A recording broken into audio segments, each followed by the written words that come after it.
سلام علیکم و رحمت الله و برکاته دوستان و هموطنان گرامی.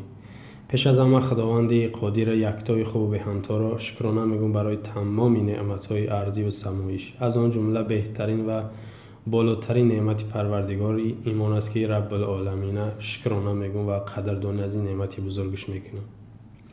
اما بعد میخوام چند دقیقه در اطراف تبریکاتی پرزیدنت تاجیکستان امامعلی رحمان با پرزیدنت نوی جمهوری اسلامی ایران ابراهیم رئیسی برای شما چند دقیقه صحبت داشته باشم. اصلا در هر منطقه، در هر کشور وقتی که انتخابات پرزیدنتی میشود یا یکی پارلمانی، باز هم یک اعلان، یک هشدار، یک گوشزد به مردم تاجیکستان میشود. یعنی که ما و شما در یک اعلان است، یک گوشزد است. یعنی اگر کمتر بگیم که گروبیتر، یا کمتر بگیم که کوچکیترش بگم، چهره رحمانوف یه بار دیگه سیاه می شود. چهرهش سیاه می شود. زیرا انتخابات مهم است و مهمتر شرطش همون است که پرزیدنت ایواز شود. شرط انتخابات همون است. ایواز شوی پرزیدنت راهبر همین شرط و مهمی انتخابات همین است. یک چند بگیم لحظه ما برای شما رئیس جمهورایی که از زمان رحمانوف سر قدرت به در ایران اومدن و رفتن برای شما یک شناس کنیم یا که گوشزد کنم. از 3 اوگوست سال 1989 تا 3 اوگوست سال 1997 اکبر هاشمی رفسنجانی ده 4 ساله اومد و سر قدرت رفت.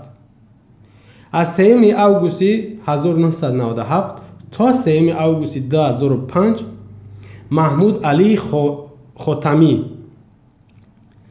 سر قدرت آمد، یا که محمد خاتمی سر قدرت آمد تا 2005 3 اوگوست 2005 از سر قدرت رفت. ده 4 ساله حساب کنید، ده 4 ساله. از 3 اوگوست 2005 دکتر محمود احمد نجات تا 3 اوگوست 2013 را ده 4 ساله سر قدرت در ایران بود آمد رفت. از 3 اوگوست 2013 تا این 18 ایونی 2021 ده 4 ساله حسن روحانی سر قدرت بود آمد رفت. ایران اصلا مهلت پرزیدنتیش 4 ساله هست، اما ما میبینیم که فقط ده 4 ساله میستن. یعنی که هر کدومش اومده ده نوبت ایستادگی. اصلا از نگاه ما رئیس جمهوری مهلتش نه کم از 5 سال باشه و نه زیاد از 6 سال. کمی کم 5 سال باشه، زیاد 6 سال باشه. 7 سال این زیاد است. 30 سال خیانت است. میفهمید نه؟ انا که ببینید 5مین رئیس جمهور در ایران اومد که ابراهیم رئیسی نام داشت و امامعلی رحمان را تبریک کرد. اما غرب اروپا او را قبول نکرد، تبریکش نکرد. هم بگیم که در انتخابات گویا دست به تقلب یا که به اما ساختکاری ها زده است. اصلا این 2017 هر 4 ساله در ایران انتخابات می شود، اما رئیس جمهور یعنی که دیم باره می ایسته. از آن جمله همین رئیس جمهوری نوشم باور داریم که هم ده مهلت میسته. همین ابراهیم رئیسی ده مهلت یعنی 8 سال میسته. 2017 رقابت داشت با همین حسن روحانی. 2017 رقابت داشت، اما بای داد. در 6 نفری که کاندیدات بودن در ویبر بودن، یکی از اونها همین ابراهیم رئیسی به در 2017 اما شکست خورد. حسن روحانی دوم باره رئیس جمهوری نو انتخاب شد در ایران و این سال از بین شما تصور کنید 590 نفری که میگه در انتخابات نامزدیش پیشنهاد کرده است، راهبر یا که پیشوای ایران اصلا علی خامنه‌ای 7 نفرش قبول کرده است. یعنی 7 نفر راه یافتن از حزب‌های گوناگون و از مقامات‌های گوناگون حتی نامزدیشان در انتخابات ماندن. همین نو انتخابات 2021 ایران ده. از اون جمله همین ابراهیم رئیسی چی بود؟ این دادگاه بود، سودیه بود وظیفش. در تاجیکستان چی؟ از حزب رحمانوف غیر از خودش دیگر هیچ کس حق نداره. اگه چی برسه گویا судя мустақил аст, додситон ва парлувон ё ҳама мустақиланд. гӯё аз ино ягонташ дар интихобот иштирок накарданд дар Тоҷикистон.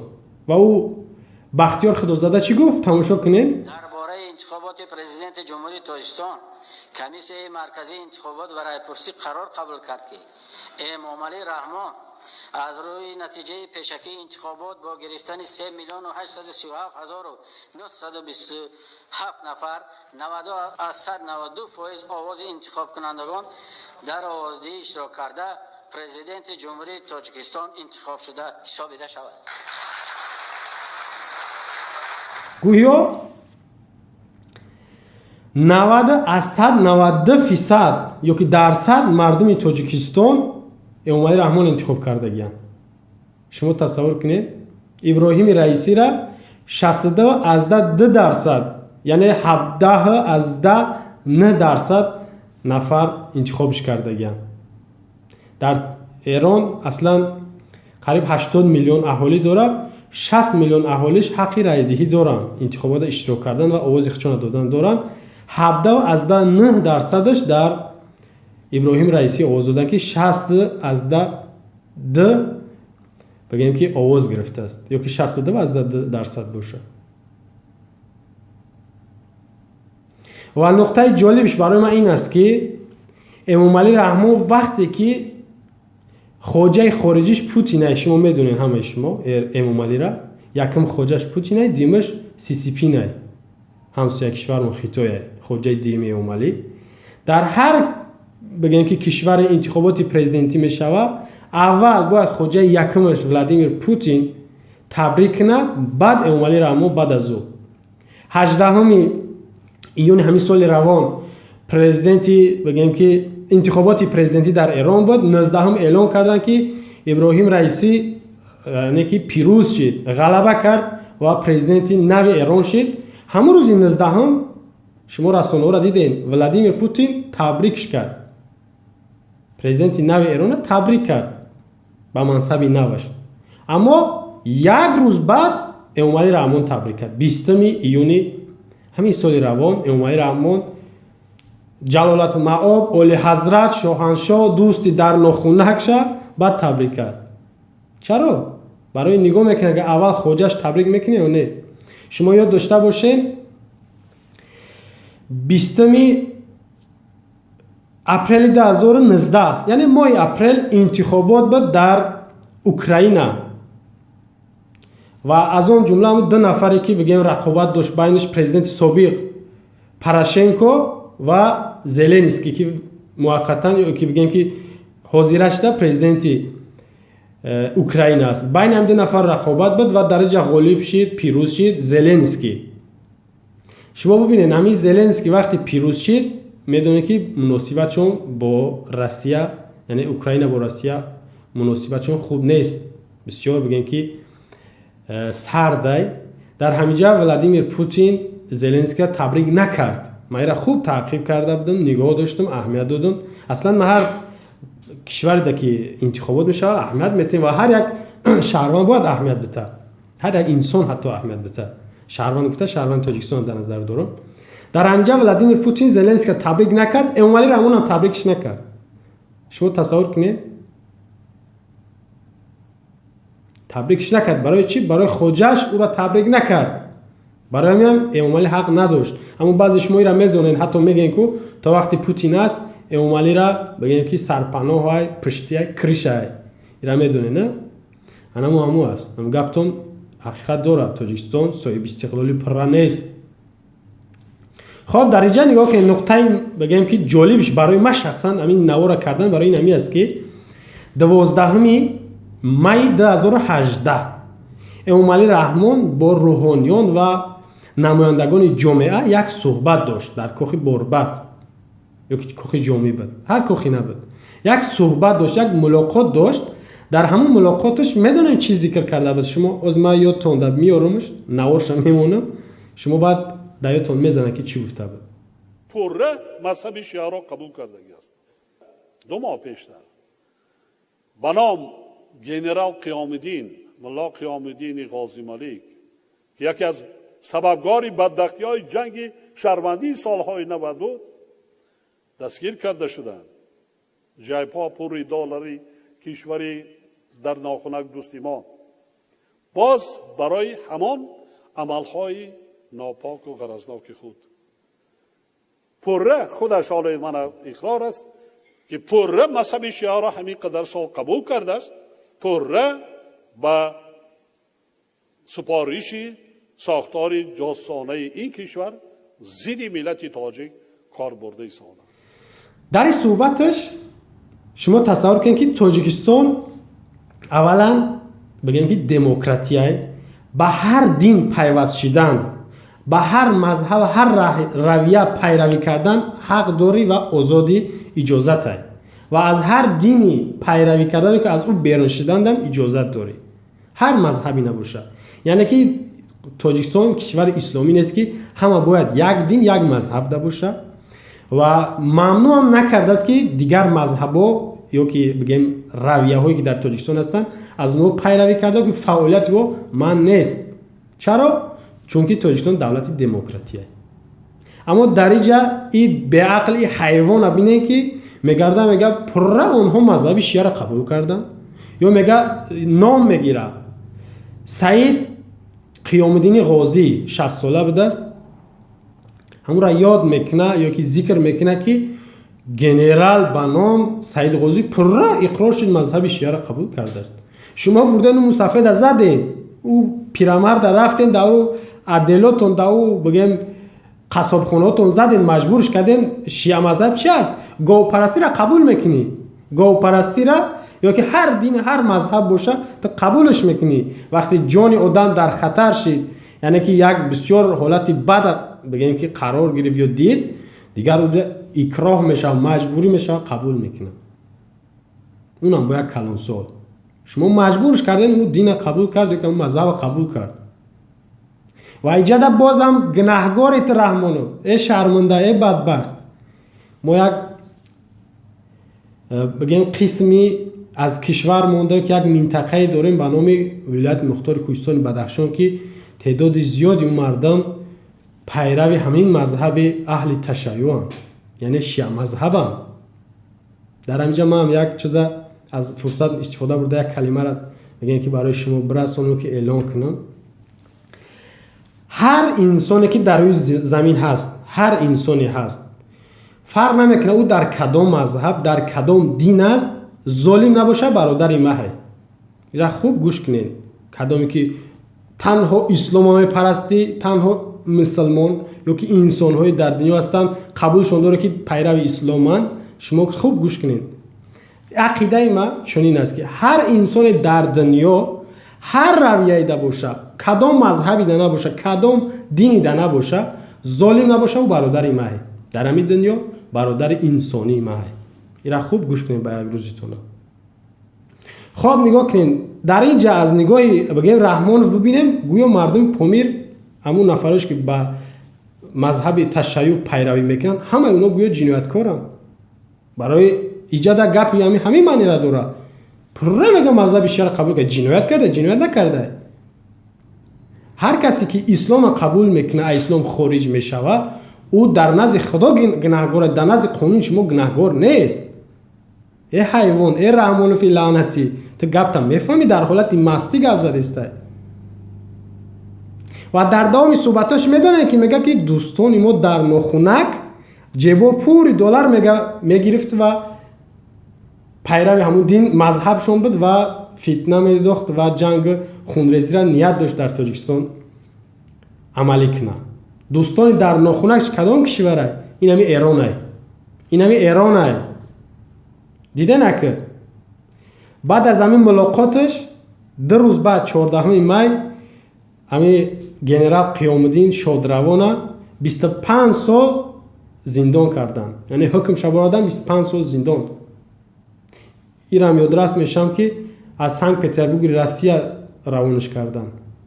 کمکگر یا که همون تقی رحمانوف میدونید در روسیه هر کسی لازم باشه روانش میکنن. من چند بار گفتم با تکرار میکنم که روسیه مانند تاجیکستان برای امام علی خونه دیم شه. هر کسی را بخواه هر وقتی بخواه هر کارش میکنه. تاجیکستان بردن باشه در روسیه هر کارش میکنه. برای امام علی بگن که آزاده یا که بگن که زلیانیه در روسیه همه کار کردن. زیرا که پوتین تغشه.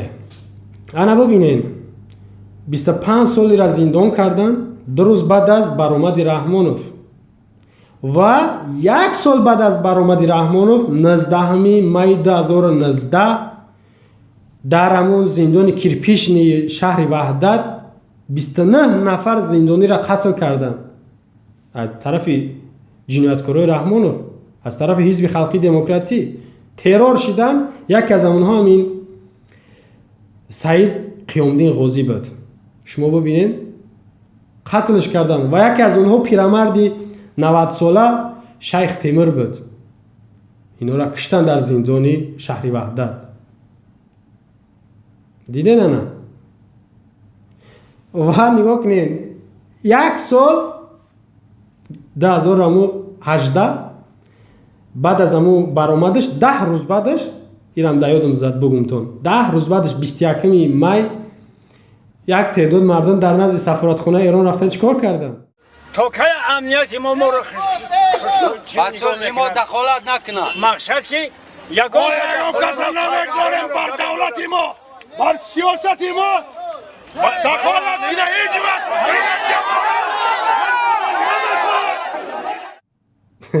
چیکار کردن؟ داد زنیشون دیدین؟ این بگم که اغواگری فتنه شون دیدین؟ دوستای در ناخونکش چیکار کردن؟ انا دیدین که شما همین قدر شب بدونین مردم تاجیکستان که رحمانوف هر کسی را بد دید شما باید او را بد ببینید. هر کشوری را رحمانوف معقول نکرد شومش ببینه شما مجبور میشین که او را شوم ببینید. زیرا این شما را مجبور میکنه. این برنامه شه. یک وقت ازبکستان را بد میدیدین یاد دارین؟ امروز دوستی بهترین دوستی قیامتی گرفت شفقت میرزاییف. شفقت میرزاییف هم قریب همین بگم که سیستم تاجیکستان وری عمل کرده است و معاون اول اسلام کریم بود. 2016 ماه سپتامبر اومد ازبکستان هم رنگ تاجیکستان 7 ساله قانون بگم که انتخابات پرزیدنتیش 7 ساله های مهلت پرزیدنتیش و میبینیم 2023 میره یا که نمیره از نگاه بنده نمیره. خواب نگاه کنید ازبکستان حاضر دوستی بهترین گرفتگیه دوستی قیامتیش گرفتگیه. انا حاضر نه برای ما شما یک دشمن دیگه تیار کرد قرقیزستان.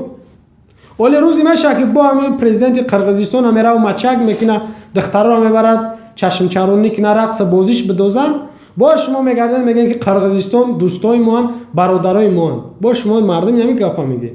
همین ایران یه وقت شما دشمن میگفتین برزید این نوارها میکردین. حتی ما یاد دارم شما میدونید تخم واردات تخم از ایران من کردن تبکه را گوشت مرغ من کرده بودن بعضی محصولات دیگر را من کرده بودن. سفارتخونه‌اش چند قدر عذاب دادن از اینجا بگیرنش اوجش بکشونین از اونجا اوجش بره چند نمود بگم که فوندای خیریوی که ایران داشت در تاجیکستان اون را من کردن.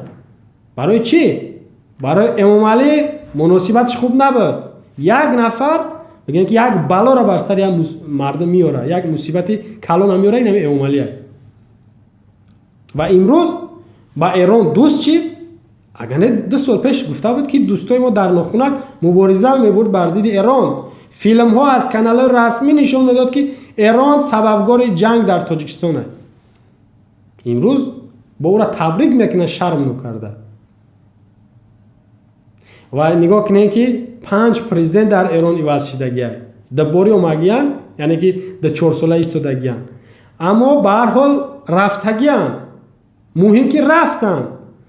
اما نگاه کنید در تاجیکستان یک نفر که نیتی رفتن نداره شرم نمیکنه که با او را تبریک میکنه. بازم تکرار میکنم که در هر کشوری که انتخابات پرزیدنتی شد چهره رحمانوف سیاه میشود و برای ما شما یک هشدار میشود که ببینید پرزیدنت فلان کشور علی شد عوض شد.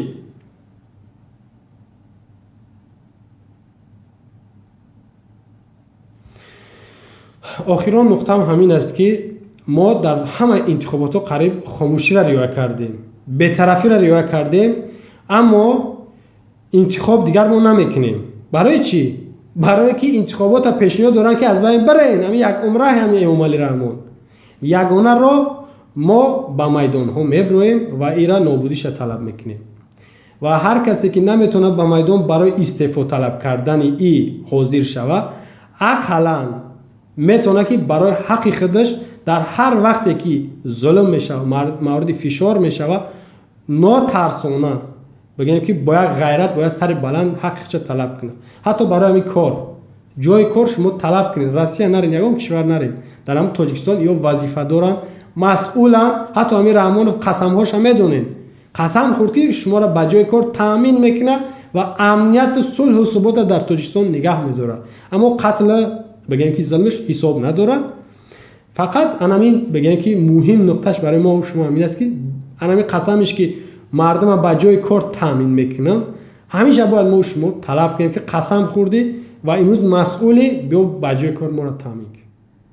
خب اینایی دیگر ظلمی که در خارج میشود در داخل میشود دیگر همه ما و شما را آگاهیم، با خبر هستیم. فقط نقطه‌ای که ما میخواستم برای شما بگم تبریکات امامعلی رحمان بود به دوستی در ناخونکش، یعنی درویاباز بگیم که مکار هیلگره امروز با او را دوست گرفت، با او را در آغوش میگیرد. کدام روزی پرزیدنت نو ایران ابراهیم رئیسی میاد تاجیکستان دخترها میبره گلش بتین و دوستش میگیره مچخش میکنه بیا ما هم زبانیم، ما قریب یک جدا میشینیم میخیزیم، ما یک جدا تولد شدیم عیش کف برو مگیر. دیگر وسوسه ها بگیم که زبان درازی و زبان بازی میکنه و شما هم بازم خرسندی میکنید که انا ایران بله دوستی ما. اما بدونه که امامعلی گناهگاره در همه حالت، با هر کشوری، با هر پرزیدنتی، با هر ملت ما وقتی بگیم نافهمی شوه امامعلی گناهگاره. فتنه را پروکاسیون را امامعلی میدوزه. ایرا ایاتون نبرورید. سلام علیکم و رحمت الله و برکاته. ولی من تمام شهر نوای مملکت را دور میزنم، یک نفر حتی کمبغلترین انسان این چیز را حرف را نمیزنه.